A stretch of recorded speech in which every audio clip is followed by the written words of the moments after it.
Welcome back to the morning show here on Arise News.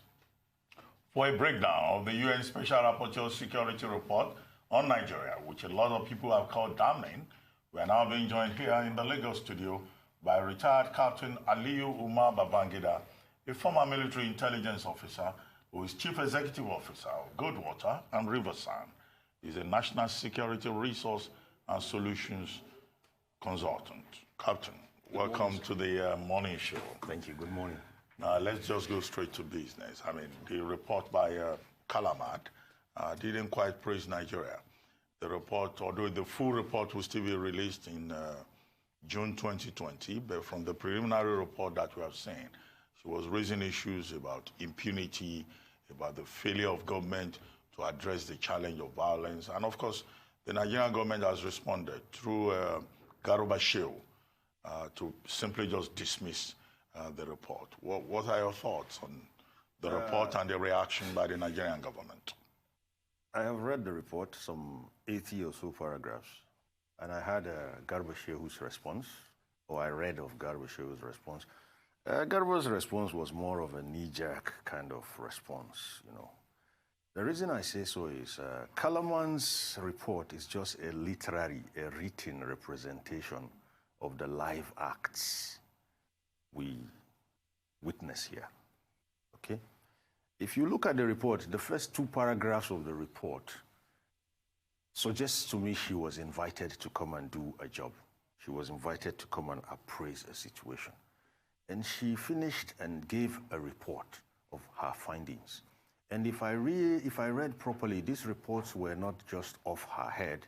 This report was actually a written, a written report on people, places, events.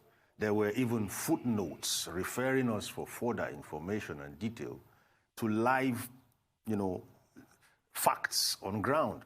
So what Shehu Garba, my brother, did, for me, I consider a knee-jerk thing. If you invited me to do a job, and I came and did the job, and you claim you are disappointed, then probably we did not get, we were not on the same page with you. Probably you did not understand what exactly you were inviting me to come and do. So I don't see how I give you an invitation and you do a job and give me a report and I claim I'm disappointed. I'll probably thank you for the report you've given me. Your points are noted and we will work on it. That's what I feel. Well, I mean, I'm not too sure it was the Nigerian government that invited her. The UN Council on Human Rights, it's an independent body, and this assessment is done on a periodic basis. It's done periodically. The last one was in 2006, I believe. But if you read the opening paragraphs and you didn't know that this thing is periodic, you're going to see that there was some form of offer and acceptance. That's what the first and the second paragraphs indicates to me, literally. So having that kind of response, again, for me, is not unusual. That's why I said it's a knee-jerk thing. We are in the habit here of actually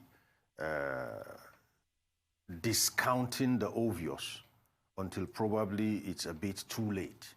These are feedback we're getting. And this feedback you are getting, they may not be entirely true, but I assure you they cannot also be entirely false. And even if it's entirely false, it becomes an indicator. It defines the person that has given you the feedback. So it's not for you to come out and do as he did. It's just to accept it, it's noted, and we move on. I mean, there seems to be some kind of discrepancy between the delivery of the report and how it's been received. We've heard that the President's office described it as biased, but for you personally, do you think it's accurate? Do you think it's more accurate than not? For me, what I'll call that report is an outside perspective of the inside. Is that a bad thing? No, it's not. I tell you why. If today you were to ask Nigerians, any Nigerian, to write a security report about this country from inside of Nigeria, you're not going to get an outsider perspective. You're going to be getting an insider perspective. So if you wanted balance, you must get an outsider perspective, okay? We have an African proverb that says, if you want insider information in a polygamous home, you listen when the two wives are quarreling. If you want outsider information on that polygamous home, you ask the bystander, right? So we're having a bystander perspective. Someone who really has no affiliations or inclinations, and that person is giving you what the outside sees of the inside of you. You don't condemn it. You just take it and keep it. Trust me, from my own little experience on the field, there are certain things that sound useless today. And next year, by this time, they'll be blinking red on your data, on your database. So what happens if you had discarded it and you can't even retrieve it? Well, Captain, see, if I may play the devil's advocate, the position of persons who speak for government is that many of these independent investigators, who are coming either from the International Criminal Court or from the United Nations, is that these are at best parachuters. They may not really have a first-hand knowledge of Nigeria. Maybe they engage consultants who are even internal persons who have their own grievances. And then they spend 12 days, like Agnes Callamard, and then they come up with this lengthy report, which may not, at best, be anything original other than, materials taken from newspaper reports. Indeed. And that to that extent, we really cannot rely on this outsider assessment. But one point that Agnes Callamard made is that Nigeria is like a pressure cooker that may implode or explode, and that we could become a threat to the sub-region and even the entire African region. As somebody who is in Nigeria and who has background in intelligence work, do you see that happening? People have predicted doom and apocalypse about Nigeria, but we're still here. We're still here. Now, you see, from my own perspective as a national security aficionado, if you like, I have a passion for that.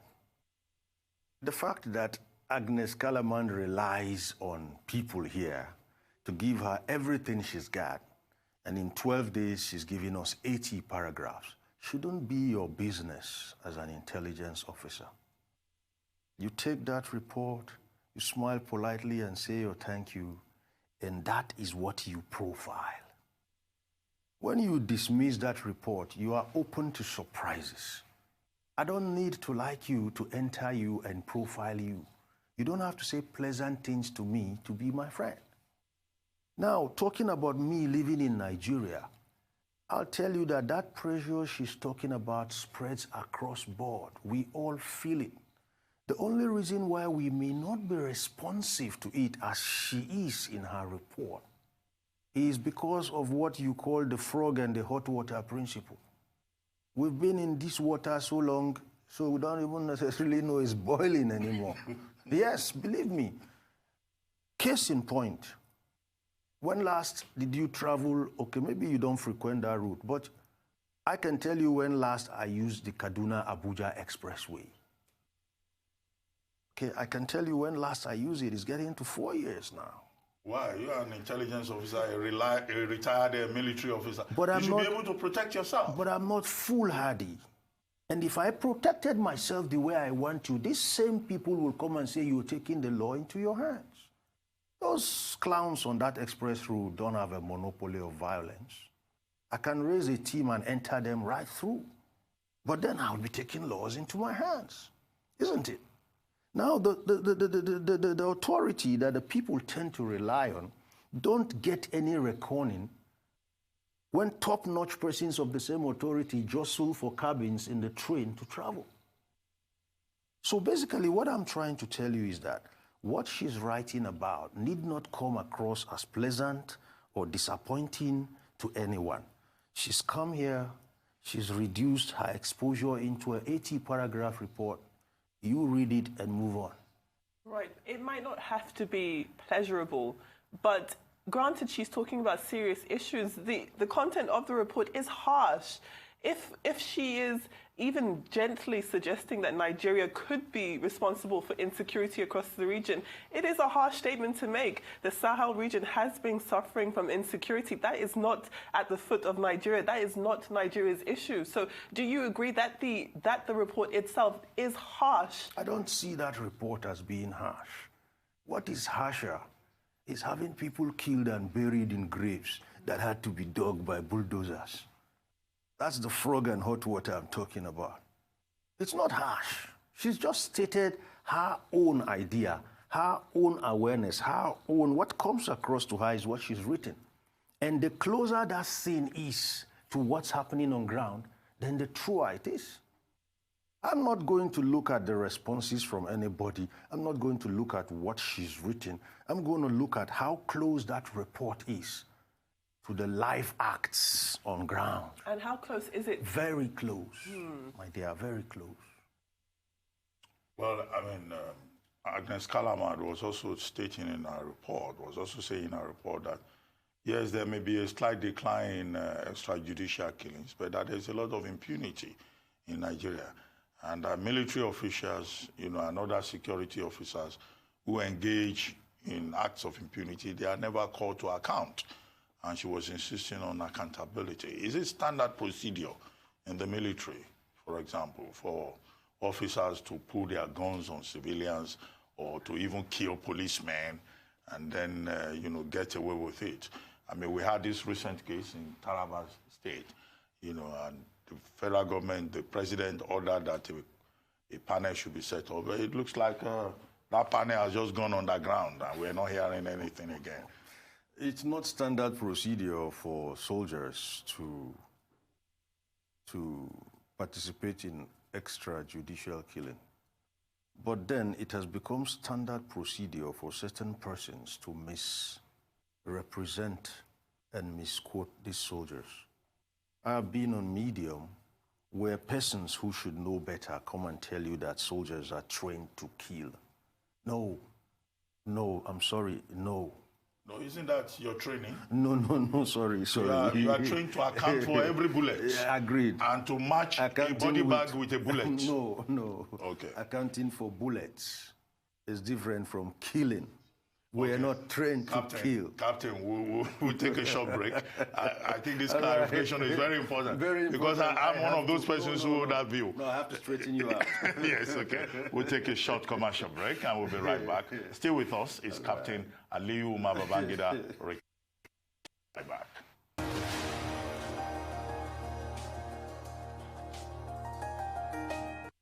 Welcome back. You're still watching The Morning Show here on the Arise News channel. And with us in the studio is retired Captain Aliyu Babangida, who has been reviewing the report by the UN Special Rapporteur on Human Rights, Agnes Callamard, on the human rights profile of Nigeria. Well, Captain, before we went on that commercial break, you were trying to defend the military, that soldiers are not trained to kill. I'm not defending them. I don't quite agree with you yet, but you were going to explain and educate me. You see, as a soldier, while I was there, I was trained to defend this country. I swore an oath, a presidential oath, to go wherever ordered, sea, air, or land, in defense of this country.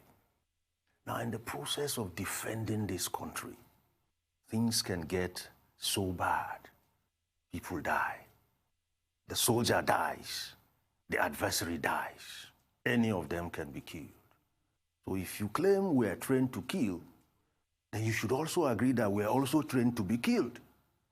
Because the killing is not one-sided. It happens, yes. But that's not the crux of the soldier's duty. Don't forget, these soldiers we tend to see as killers also share blankets, give medical aid, assist people in areas of what you call natural disasters. Does that sound like a job for killers? No. We're trained to defend.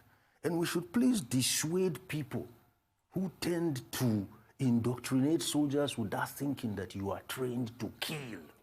No, you were trained to defend. I've seen soldier nurses, I've seen soldier doctors, I've seen soldier we even clean communities. Does that look like something that a killer should do? I have seen people who should know better tell me maybe in World War II and World War I, the soldiers were trained to kill. But if we're looking at integrative soldiering, 2019 Earth, soldiers were trained to defend. And I can gladly and confidently tell you I was trained to defend. I mean, how do you explain a situation whereby soldiers get involved in elections, soldiers begin to do police work, you know, and increasingly, as we saw in the Agnes Calamat preliminary report, yeah, she talked indications about of soldiers... militarization of police. Yes, you know, soldiers just shooting and collecting, you know, tolls. Absolutely. You see, at the beginning, when the state of emergency was declared and then extended again, I raised that observation that the armed forces is our ace card. It's our last card. We dare not trivialize it. You see, if you decided to take a hunting dog home and make it a guard dog, you have a problem. I tell you why, because I'm a hunter. Hunter dogs don't bark. If they bark, they'll scare the quarry. So they just go in there and eat it up, and you come and pick it up. So if you put him at home, what do you think happens? He won't bark. He just looks there, looks at you, and if you cross the line, he takes you. So you don't make a hunter dog your guard dog. Let policemen be policemen. Let soldiers be soldiers. All around this world, policemen handle terrorist acts. Policemen, the intelligence community, you don't see the armed forces being spread over terrorism tasks within the country. If you do that, then you are actually using a hunter dog for your guard dog at home. And that's where you have these excesses happening, okay? We need to let policemen, look, 11 years into terrorism is enough time for our police to have honed their teeth, to have cut their teeth and become masters of the art. They've been denied that. They've been denied that. And the people whom we have put in there are actually taking time. When you put a soldier into civil, what you call internal security roles for a prolonged time, he needs curing time. You really have to polish him off to fit into that line of duty. And so you're going to be seeing these frictions on and off, until probably after a time when you won't have soldiers anymore, you will just have glorified policemen. I'm serious, believe me, because they have to strain. These soldiers you see out there, they have to strain to become what I want to call milito-civilians. And somewhere along the line, there's going to be what we call a synthesis, where the civil side of them and the military side of them is going to integrate, and then you get a hybrid, and probably at that point, you don't even have soldiers anymore. You have something else. Let's focus on soldiers. You mentioned that their first duty is to defend. Absolutely. Whereas I'd assume you'd say that with police officers, their first duty is to protect the people of the land. If we were to apply this issue of extremism that we're currently facing in this country, do you think the armed forces are winning the war on extremism in Nigeria? The war on extremism is not a war for the armed forces. The war on extremism is not a war for the armed forces. I'll tell you why. The armed forces are just a fragment, probably at the bottom of the value chain. If we were to draw a security value chain, they're at the bottom. That's why we always say the military is a last resort. At the top of the value chain is an institution that I don't hear about much. And they should be doing all the head work, and that's the National Orientation Agency. The fight against terrorism has never been guns and bullets oriented. If you put it on the gun and bullet level, you're going infantile with it. The fight against terrorism is actually ideology oriented, and so subconscious Nigeria is where the battle lies. And subconscious Nigeria can only be accessed subliminally by no other than the National Orientation Agency. I hope they understand what I'm talking about. So then do you accept then that in its current state, with the military being tasked with their current issues, that they are not winning the war? You said it's not for them to fight, but then are you admitting that they are not doing enough now? There is no winning the war on terrorism. The moment you start seeing it as a win-lose situation, then you are missing the point. The terrorist doesn't seek to win. If he wins, the war ends. He doesn't seek to win. He seeks to just remain there and become a clog in the wheel. He doesn't seek to win. He knows he doesn't even have what it takes to win. All he needs is to spread fear and doubt subliminally. The terrorist is not inane to the skills for accessing subconsciously people's minds.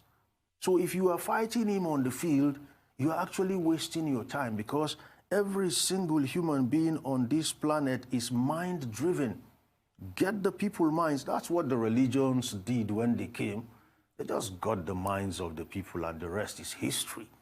So if you wanted to plan this approach to terrorism, if you wanted a situation whereby tomorrow, by next year, terrorism won't be trendy anymore, it's going to be social, it's going to be subconscious, and the means will be subliminal. The NSA, the NOA have work to do, not the army. I like the point you are making about, what is that famous phrase we hear all the time? Redefining the security architecture in Nigeria. Absolutely. And you are quite right that there's work for the National Security Advisor and also the National Orientation Agency. Absolutely. Which, many governments have tended to ignore and underfund. And then your point about the mind of the people. So along that line, what other things do you think we can do? For example, I read a report in the papers saying that the soldiers at the war front against Boko Haram, they are complaining that they are still using 1972 equipment from the Soviet Union, the T-72, and even, equipment that was procured for them around 2014, that there are no spare parts. And that, these Boko Haram terrorists, they have superior weaponry. Now, what does that say about the level of our seriousness in tackling the menace of terrorism and insurgency? Well, the claim by the soldiers is not entirely true. Okay, it's not entirely true. There have been efforts to secure weapons, better grade weapons and ammunition for the fighting men. Where the problem is the authorities are allergic to figures. They shy away from the numbers. We don't want to track anything. And if you don't track anything, how do you measure it? I mean, any businessman will tell you the same thing. You can't you cannot track it if you don't measure it. What I'm simply saying is the costs, of sustaining the northeastern operations, if it were to be tracked, I am looking to that day. My heart song is the day we begin to get reports, even if it is annually, and say, okay, this is our roadmap. This is our strategic security management plan. This is how much we've had. This is how far we've gone. And if you can even give us this much, we'll promise you that we can fast track this roadmap and be here in half the time we've proposed. Captain, we're not getting that. Captain, we'll take another short break. Okay. And then when we come back, you continue with this, your commentary on track it, measure it, exactly. Manage it. Yes, we'll take another commercial break now. We'll be right back. Stay tuned.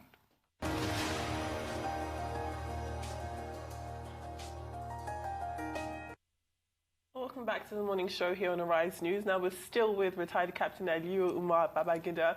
Before we went on break there, you touched on the costs and the army. So as the business and economics person, that's where I get really excited. If we were to look at the funds being spent to secure this country, do you think that the funds spent are reflective of the results made? From my position, I don't even know what to think anymore, because nobody is giving me confidence. Nobody is winning me over to say, you know what, this is what your tax money has done for us, and this is the much more we can do if you give us more. You see, strategic security management is simple. It's data-driven, where you actually make security quantifiable, measurable. You're able to actually append costs to actions. You're able to tell people, you know what, every single war day in the Northeast costs this much. And for this much, this is what we are looking at. Let me take you back, throwback, and this is even obsolete. Desert Shield, Desert Storm were two operations, Iraq and Kuwait. I recall, sir, with all due respect, you were with a certain newspaper brand, or is it magazine brand? I'm not going to promote anybody. Yeah, but I read about roadmaps. They were even given in what you call infographics. This is where we're starting from. This is how many troops have been amassed. This is where we are going by this time. This is how much is. It doesn't take anything out of you to give people information in arrears. Nobody is asking you to tell us what you are going to do. There's a security inclination for telling us what you're going to do. The adversary is listening. But then you can tell us what you've done. It's already done, isn't it? That's where we need to build the kind of confidence here, that they have no weapons, that they have no... It's not entirely true. It's not entirely false. But then these things serve to dilute the reckoning the public has of the armed forces and their efforts in the Northeast. But when you begin to take on a superior argument and you are giving the public information in arrears of what's been done and dusted, you're going to see that reckoning come back. And you're going to see people interrogate mischief makers who go to social media to paste whatever. So in as much as what the soldiers are claiming cannot be 100% false, what the authorities are also doing there cannot be 100% true. So that middle room is where we need to exploit. When we have a security challenge, and we sit on this side as commentators, we always make the point that, oh, intelligence is the problem. Maybe if we could raise the quality of intelligence gathering and intelligence sharing and, interagency collaboration, that maybe Nigeria will do better in dealing with all the crises that we face. And maybe we'll be able to reduce the level of violence, Agnes Calamat calls generalized violence in Nigeria. Now, how key is intelligence, and what's your assessment of the quality of effort that is put into, gathering intelligence as a preventive measure? Yeah, what Kalaman said about violence is not different from what our security chieftain said like 2 years ago. There's an enfranchisement of violence, particularly pre the 2019 elections. Violence was like the order of the day. But let's leave that. Let's come back to what you're talking about, intelligence. Intelligence is not magic. Intelligence is everywhere. But there are two key things about intelligence that you must imbibe, or else nothing comes out of your intelligence. The first thing is you have to be open-minded. As an intelligence officer or an intelligence operative, you have to be open, very, very open-minded. The second thing about intelligence is you have to be intelligent. Well, very key, very key. If you are not intelligent, you're going to live in the means of intelligence and you won't see zilch. Well, isn't that why the Nigerian state trains you guys very well? Beautiful. Now, having trained us very well, the second thing, as I told you, or the first thing I mentioned, is open-mindedness. Within the agencies, there is no open-mindedness. We see inter and intra-agency antagonisms. And you see, intelligence and collaboration are twin brothers. If you cannot collaborate as intelligence officers, and to some extent even conspire, it won't work. And as we agree, in my profession, a chain can only be as strong as its weakest link. So that weakest link is what your adversary will exploit. Don't expect him to come through the main gate. He knows it's secured and window dressed. He's going to come through that place where you are weakest. And so intelligence, the intelligence community needs to do more. There has to be seamlessness, absolute seamlessness, and open-mindedness. No intelligence is useless. We've had intelligence agencies cry that they wrote reports that were filed, and 4 years later, all hell breaks loose. It's about what I told you. Something that is looking useless this morning can be blinking red tomorrow. So intelligence officers, intelligence agencies, two key things. One, they have to be open-minded. And two, you have to be intelligent. You don't just pick people to be intelligence officers because they are godsons, they come from prominent families, they have two hands, they have two legs, their heads are under. No, no, no, no. If you go to foreign intelligence services, they go to the campuses and talent spot A students. A students. I'm telling you, A students. From scratch, they want admission to graduation. Those are the ones they target for admission into the intelligence community. I don't think it's the same here. These days, to get into these intelligence agencies, you probably need very strong blue-paged letters. From NIA. So at the end of the day, everybody carries, a name. Everybody knows everybody in the agency, but no one knows anything. No, let them earn by their stripes. Let them earn it. So those are the things we need, particularly for our intelligence community, because the kind of results we are seeing, if we do what you call a reverse engineering or whatever now, from the result, you can tell that not much thinking went into this. And if not much thinking went into this, that means the head that did the thinking is deficit. That's how I see it from my own. Let's take a step back to this report that we started this conversation on, and applying your knowledge of security and intelligence. Let us know what role Nigeria has played in destabilizing this region. Destabilizing or stabilizing? I didn't get you. Destabilizing, as you the see, report suggested. You're speaking about the West African sub-region. Yes. Beautiful. Let me look at West Africa as a family of 18 children. We have 18 countries now. Sorry, correct me if I'm wrong. Nigeria... It's about 16. 16, okay. Sorry about that, 16. Let me tell you something. If it was a family of 16 siblings, Nigeria is the eldest. And let's assume these 16 siblings have since lost their parents, as in they're old enough to be fatherless and motherless. Then Nigeria would actually be the position of father and mother, given our size. So if we are stable, the region is stable. If we are unstable, the region is unstable. If we are not so stable, the region is not so stable. I'll refer you to a report, if you can get it. It's called Failed State 2030. Remember Clinton, Hillary did something about Nigeria going down 2015? We're still here.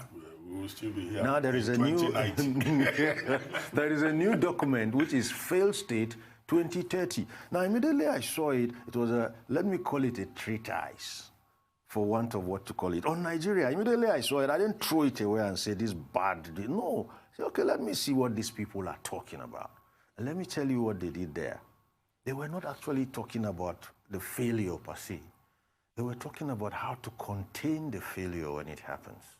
They were talking about the effects of this failure when it happens. They were talking about the humanitarian, medical, food, the implications. If Nigeria goes bust right now, it's going to cancel out Benin, probably. It's going to cancel out Togo. It's going to cancel out Niger.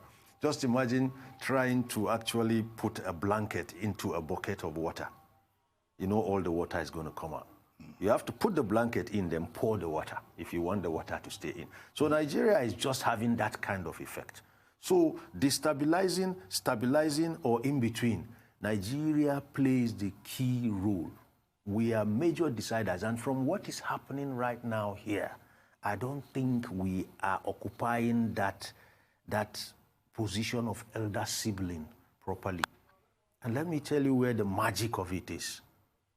You see, the way you are treated out there, anywhere in the world, has a direct correlation with what's happening in your country. Yeah, how you come across. I mean, if life has no value in your father's house, what makes you think it's going to have any more value in my father's house when you come? Well, let me ask you one more question before we close this. One phrase that stands out in the UN Special Rapporteur's report is justice. Justice. Now, And I guess, I mean, there's no controversy as to whether that is important or not. Absolutely. But I bring that up to draw your attention to the fact that there's somebody now who is in detention, Moyele Sowore, yes, and one other, for just declaring revolution now. If you look at the details of that Sowore case, as an intelligence officer, okay. If a man expresses an opinion and carries a placard and says revolution now and all of that, does that kickstart something in the state to say, no, we must defend the state against these, persons? When that thing was in the thick of it, when it was really at our consults, I tasked my second to do me what we call a strategic intelligence report. Okay. So I was sticking his head. He's one of my younger ones. And I said, go do me a strat-int report on this incident. And he did something quite impressive, which I'll share with you. So I'm just echoing what he told me, which I filed away neatly. You see, first and foremost, Sowore and the response he got from the government, that response was, again, a knee-jerk response. I mentioned knee-jerk initially. Earlier, with regard to Garuba Shew's response. The government just made Sowore popular. They've given him what I call socio-political and public capital. He is now trending. If you went to social media, engaged what we call data analytics of social media, if you do the data analytics of social media or data analytics of Sowore and Sahara reporters, you understand what I've said. They've given it that boost. For me, it was handled a bit, it's like a hammer on a sledgehammer on a fly.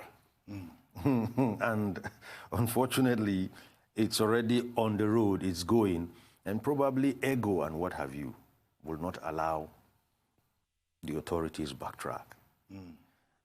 Charges that are being trumped up against him such that when you look at it, you're just giving him publicity. Let me tell you something about what I would have done, or the recommendation of my own protege in his strat-int report. When he put his revolution, Revolution now. it's okay now. Revolution now. We just put a visual perimeter around him. That's all. You see. What do you mean visual perimeter? You monitor him. Beautiful. Okay. A visual. If I put a visual perimeter around you. Abel, please. Sorry, but I don't mean that. No, I'm just giving you an example. I just enter your life, but unobstructively. I will maintain an absent presence in your life. I will get reports on everything you do, when you do it, how you do it. And from there, within 30 days, I'm going to get your life cycle trend so I can preempt you. I know where you're going, and I know when you... Well, Captain Aliyu, thank you very much. That's all we'll be able to take, but we've enjoyed ourselves very much at the family, right? You agree?